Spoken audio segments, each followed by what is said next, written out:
Channel. जैसे कि आप देख रहे हैं लखनऊ की रत्ना में आपका स्वागत है। तो गाइज आप सब कैसे हैं? आई होप आप सब अच्छे होंगे। तो गाइज हमारे पीछे हमारी किट्टू रानी, जिनको बहुत हंसी आ रही। क्यों किट्टू? किट्टू को आ रही है हंसी और यहाँ कर रही थी डांस। हमने इनका भी गाना रोक दिया। हमने कहा व्लॉग स्टार्ट कर ले तब तुम करना। तो गाइज आज है सकट और मेरी जितनी भी सिस्टर्स हैं, यूट्यूब सिस्टर्स हैं और मेरे जितने भी सिस्टर्स हैं, सभी लोगों को सकट की बहुत सारी शुभकामनाएं। और गाइज मेरी सारी तैयारी हो गई। आज मैंने साड़ी नहीं पहनी गाइज, क्योंकि आज मैंने साड़ी नहीं पहनी क्योंकि बहुत ज्यादा ठंड है।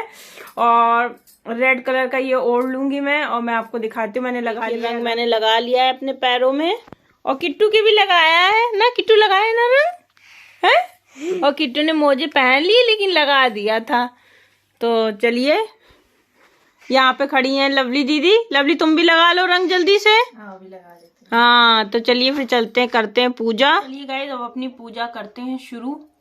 अभी हमने अपनी रोज की दिया बत्ती कर दी है। अब आज हमारी सकट की पूजा। तो गाइस आप लोग देख सकते हैं यहाँ मैं कर रही हूँ सकट पूजा की तैयारी। और गाइस आज है सकट। जो सकट है वो हमारे यूपी में ज़्यादा व्रत रहे जाते हैं सकट के, और बिहार साइड भी रहे जाते हैं गाइस। और ये जो सकट का व्रत होता है ये स्पेशल लड़कों के लिए ही रखा जाता है।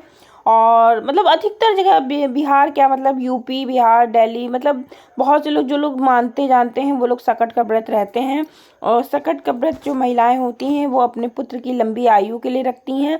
और गाइस ये जो व्रत होता है ये निर्जल व्रत होता है और सुबह से इसमें पानी चाय कुछ भी नहीं पिया जाता है। जब शाम को प्रदोष काल में पूजा होती है इसके बाद में ही गाइस पानी और चाय पी जाती है।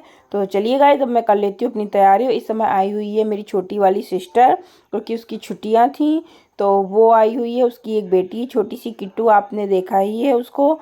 तो चलिए गाइस हम लोग कर लेते हैं पूजा और पूजा की तैयारी। तो यही तो पूछ रही थी टाइमिंग। तो गाइस हमारी सकट महारानी बन गई। अभी आपको दिख नहीं होगी, जब पूजा करेंगे तब दिखाई पड़ेगी। और जो ये आज का व्रत है ये लड़कों के लिए ही मेन रहा जाता है। जिसकी पुत्र होता है वो लोग रहते हैं। तो चलिए गाइस अब निकाल लेते हैं हम अपना सामान।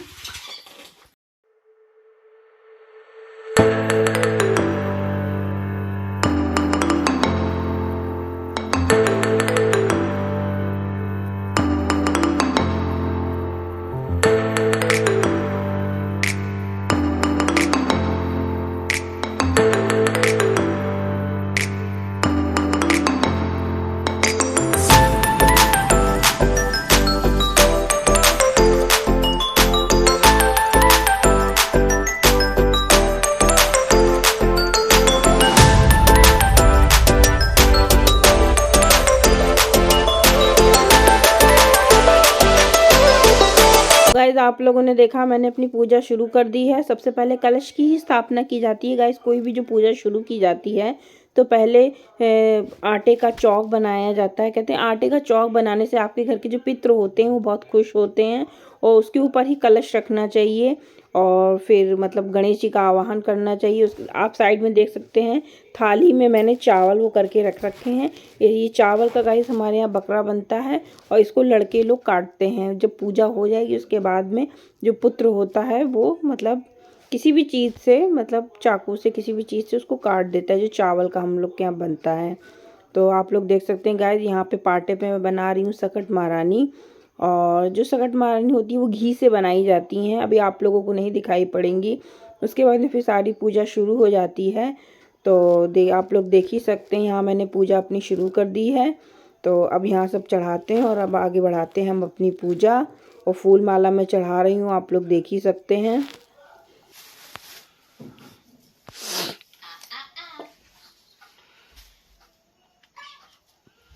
बड़े का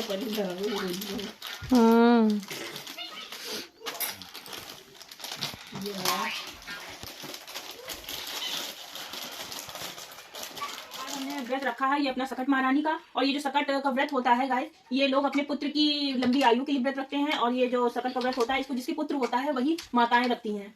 तो पूजा आपने देखी, पूजा हमने अपनी पूरी संपन्न कर ली है। तो चलिए अब कथा पढ़ लेते हैं, क्योंकि कोई भी पूजा बिना कथा के पूर्ण नहीं होती है। तो कथा ये है कि एक थी देवरानी जेठानी। तो जो देवरानी जेठानी थी, तो उसमें जो देवरानी थी वो जेठानी के बर्तन धोने का काम करती थी। जो जेठानी थी बहुत पैसा वाली थी, तो जो देवरानी थी रोज बर्तन मांजने जाती थी। तो यही सकट आई, जब सकट महारानी के आए तो देवरानी के पास कुछ था नहीं कि हम कहाँ से ये लैया लावा और ये सब कहाँ से चढ़ाई। तो वही के पास में बथुआ रहा। तो गांव में बथुआ तो होता है बहुत खेतन में, तो क्या करे कि बथुआ तोड़ ले और सकट महारानी का बथुआ की पूरी, बथुआ की सब्जी और बथुआ की मतलब जितनी चीजें हैं सब बथुआ का ही उसने चढ़ा दिया। तो जब चढ़ाया तो सकट महारानी भी दिल के भाव जानती हैं। तो क्या हुआ कि अभी हुआ रात में पूजा करके सो गए। उसने कहा खाओ सकट महारानी, जो हमारे पास में है, लड़ुआ अड़ुआ तो है नहीं, तो हमारे पास बथुआ है तो हम तुमका बथुआ समर्पित करें, खाओ। पूजा पाठ करके वो सो गई। रात में सकट महारानी आई तो सकट महारानी कहें कि अब हम तुम्हारे घर आए, हम बहुत प्रसन्न हैं और हमका और कुछ करे खाए, अब बताओ हम कहाँ करी। तो वो कही कि सकट महारानी हम बैठी है, हमारे ऊपर तुम विराजमान हो जाओ, बैठ जाओ और ये हमारा पूरा घर द्वार पड़ा है, छोटी सी झोपड़िया, हमारे जाऊँ तुमका करे कर लो। तो भैया अपन सकट महारानी रही थोड़ी देर तक, उसके बाद फिर चली गई, बहुत सो गई बेचारी। जब वो सवेरे सो के उठी तो सब देखी घर में धने धन हुईगा, इतना धन कि धन लटक रहा बिल्कुल। तो वही दिन वो बर्तन मांझे नहीं गया जेठानी के यहाँ। तो जेठानी कही कि अगर तक यहाँ आई नहीं, कहे नहीं आई। तो जब वह पड़ोसी बताएं कि अरे तुम्हारी देवरानी तो पैसा वाली हुई, यहाँ सोने चांदी हुई हमारे को। तो वह गए तो पूछे कि अरे तुम आए नहीं बर्तन मांझे, कहें कि अब हम क्या कर गया, हमारे पास खुद माता जी हमका इतना सब कुछ दे दी नहीं है। तो कही अच्छा काका करे रहो। तो कही कि जो हमें जो कुछ रहा हमारे पास कहाँ इतना पैसा रहा, बथुआ रहा तो हम मेन बथुआ चढ़ा दिया रहे और बथुआ की पूरी, बथुआ की सब्जी, बथुआ सब खवावा। तो जेठानी कहना था, जबकि जेठानी के पास बहुत धन रहा, लेकिन वो बथुआ तोड़ के लाई और बथुआ की पूरी, बथुआ की सब्जी और मतलब हर चीज में बथुआ पेड़ा वेड़ा बना खवाए। आई भैया सकट महारानी, कहें कि हम आई हैं, बताओ अब हम कहाँ तुम्हारे घर में बैठी। तो कहें कि लो हम ऐसे बैठी है, हमें ऊपर बैठ जाओ। तो सकट महारानी बैठी तो पूरे घर में सब बहाए हुई सब और सब हुआ कर दी। तो जब सकट महारानी चली गई, सवेरे उठी तो सोचे सवेरे सब सोना बन जाए, गोबर हुईगा सब। तो जब उठ के देखें तो सब हुआ गोबर हुईगा, सब नरक हुईगा। तो वह रोते रोते देवरानी पड़ गए कि बताओ हमें क्या सकट महारानी आई तो हमें क्या छीछा लेकर मचा गई, तुम्हें क्या आई रही तो धने धन दे गई। तो देवरानी कही कि हमारे पास नहीं रहा, हमारे पास खाली बथुआ रहा, तुम बथुआ चढ़ा दिया। जो तुम्हारे पास इतना सब रहा तो तुम बढ़िया पीड़ा मंगौती, तिल के लड्डू बनौती, लैया लड्डू लौती, शक्कर कंदे लौती, जो सकट महारानी का पसंद है। तो कहें हमसे गलती हुई गए। तो भैया जैसे सकट महारानी उनके दिन उबारे हो, ऐसे हम सबके दिन उबारे हो, हम सबके खूब कृपा बनाए रखियो और जैसे पुत्र ना हो वैसे पुत्र दिनो, जैसे धन धान्य की कमी हो धन धान दिनो। बोलो सकट महारानी की जय। जय गणेश जय गणेश जय खड़े होके देवा, माता जाकी पार्वती पिता महादेवा, एक दंत दयावंत चार अंधन को आंख देत, कोढ़िन को काया, भांजन को पुत्र देत, निर्धन को। तो गाइस आप लोगों ने देखा हमारी पूजा हो चुकी है और यहाँ मेरी जो छोटी वाली सिस्टर है वो भी लास्ट में पूजा कर रही थी, सुहाग ले रही थी। तो गाइस हम लोगों के रीति रिवाज होता है कि पूजा करने के बाद में हम लोग सुहाग लेते हैं गणेश जी से, सिंदरौटी से। तो वही वहाँ वो भी यहाँ ले रही थी और पूजा हमारी बहुत अच्छे से संपन्न हो गई, आप लोगों ने देखा ही। तो सब लोग जय सकट महारानी जरूर लिखिए। पूजा हमारी संपन्न हो चुकी है हम लोगों ने सुहाग वाग ले लिया, आप लोग देख सकते हैं पीला भरा हुआ है और बहुत ही अच्छी तरीके से हमारी पूजा संपन्न हो गई। आई होप आप लोगों को आज का मेरा व्लॉग पसंद आया हो। पसंद आया तो एक लाइक करें, चैनल पे नए तो सब्सक्राइब करें। मिलते हैं आपसे अपने नेक्स्ट ब्लॉग में, तब तक के लिए हैप्पी सकट। हाँ हैप्पी सकट, बहुत बहुत शुभकामनाएं।